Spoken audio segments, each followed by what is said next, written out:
बहुत बार आपके जीवन में ऐसा जरूर हुआ होगा। जब आप पूजा करते होंगे या आप जब ध्यान करते हैं, जप करते हैं या सच्चे दिल से भगवान को याद करते होंगे तो आपके आंखों में आंसू जरूर आया होगा। मनुष्य के आंखों आंसू दो ही कंडीशन में आते हैं। एक बहुत ज्यादा खुशी में या दुख में आंसू निकला जाता है। जब कोई मनुष्य रोता है तो उसका दुख काम होता है, अपने मन को पहले से हल्का महसूस करता है। अर्थात नकारात्मक मनोवृत्तियों नकारात्मक ऊर्जा के रूप में हमारे शरीर से रिलीज होता है और हमारे दुखों का नाश होता है। हमारा शरीर भी पंचमहाभूत तत्व से मिलकर बना हुआ है और यह सभी तत्व ब्रह्मांड में मौजूदा है। पूरे ब्रह्मांड का निर्माण ऊर्जा, एनर्जी और द्रव्यमान मास के अणु और परमाणु से हुआ है। तो हम और हमारा शरीर ब्रह्मांड से अलग नहीं है।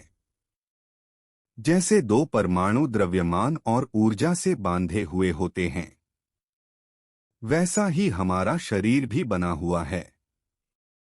हमारे शरीर में 5 तत्व अग्नि, वायु, जल, पृथ्वी और आकाश के परमाणु ऊर्जा और द्रव्यमान के रूप में शामिल है। वैसे ही ब्रह्मांड में यह सभी तत्व उपस्थित है। हमारे शरीर में 5 तत्व के अलावा बुद्धि और आत्म भी है।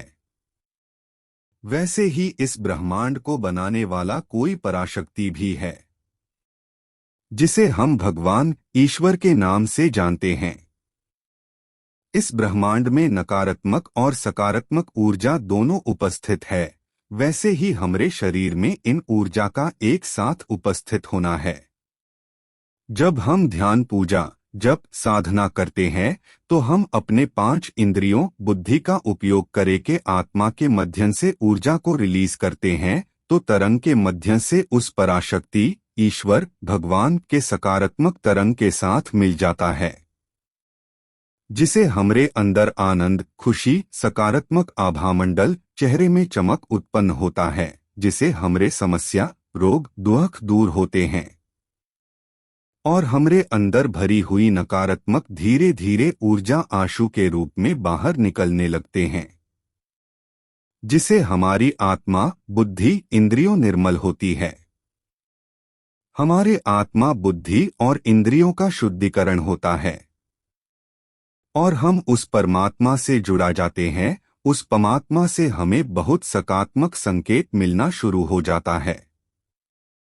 लेकिन जब हम किसी मंत्रों का जाप करते हैं, उदाहरण के तौर पर जैसे गायत्री मंत्र, महामृत्युंजय मंत्र या राम कृष्ण का नाम बार बार शुद्ध मन से ध्यान जप करते हैं, तो यह प्रक्रिया और तेजा हो जाता है, क्योंकि मंत्र ऊर्जा का समूह है। मंत्र तरंगों को और अधिक मजबूत करता है और हमारे आत्मा से निकलने वाले तरंगों को परमात्मा के तरंगों से जोड़ता है, जिसे हमारे आत्मा में प्रकाश बढ़ने लगता है, जो हमरे अंदर आध्यात्मिक ऊर्जा और सकारात्मक ऊर्जा को बढ़ाता है, जिसे अंदर अपने इष्ट, अपने भगवान, गुरु पर विश्वास बढ़ाता है, जिसे हमारे इंद्रियों, बुद्धि का शुद्धिकरण तेजी से होने लगता है, जिसे हमारी आत्मा में प्रकाश फलता है, जिसके कारण हमारे शरीर में फैला हुआ अशुद्ध भी इंद्रियों के माध्यम से शरीर से बाहर निकलता है। उन्हीं इंद्रियों में से एक है आँख, जिसे आंसू के माध्यम से अशुद्ध भी निकलता है और हमारे अंतकरण को शुद्ध करता है। यह शुद्धिकरण हमें लोगों से अलग बनता है।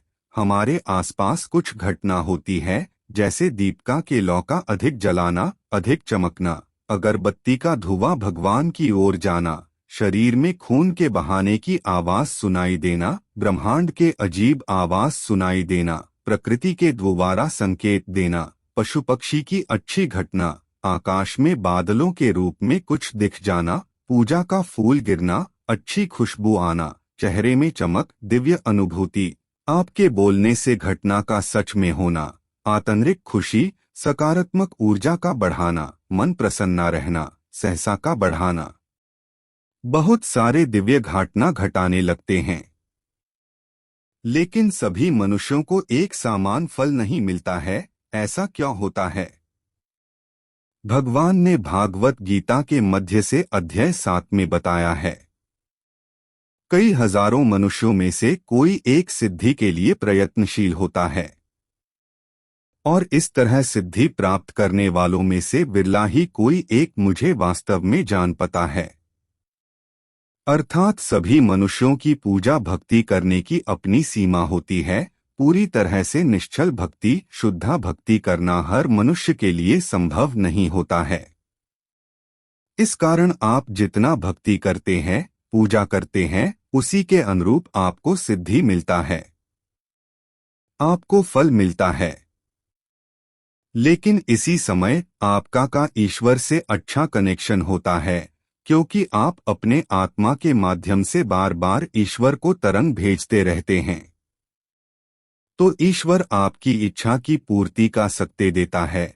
ईश्वर आप सहयोग भी करता है, आपको कई सिद्ध भी प्रत्यक्ष या परोक्ष रूप से देता है। ऐसे समय में आपको अपने इष्ट और अर्ध्य का अधिक ध्यान करना चाहिए। अपने नकारात्मक मनोवृत्तियों, ईर्ष्या, द्वेष, गलत कार्य जो जल्द से जल्द त्यागन चाहिए। शुद्धचित्त होकर भगवान की भक्ति अधिक से अधिक करना चाहिए। इसे भगवान से मिलने वाला आशीर्वाद, फल, संकेत, प्रेम कई गुना बढ़ा जाता है। जो जीवा भगवान की निर्मल शुद्ध भक्ति करता है, भगवान उसका साथ देता है, उसको अपना चमत्कार दिखना शुरू कर देता है। भगवान ने भागवत गीता के मध्य से अध्याय 9 में बताया है। भगवान कहते हैं, यदि कोई जीव मुझे प्रेम तथा भक्ति के साथ मुझे फूल, पत्र, फल, जल या किसी अन्य वस्तु को प्रदान करता है तो मैं उसे स्वीकार करता हूँ। और जो लोग अनन्य भाव से मेरे दिव्य स्वरूप का ध्यान करते हुए निरंतर मेरी पूजा करते हैं, उसकी जो आवश्यकताएं होती है उन्हें मैं पूरा करता हूँ, और जो कुछ उनके पास है उनकी रक्षा करता हूँ। ईश्वर आप सबका भला करे। धन्यवाद।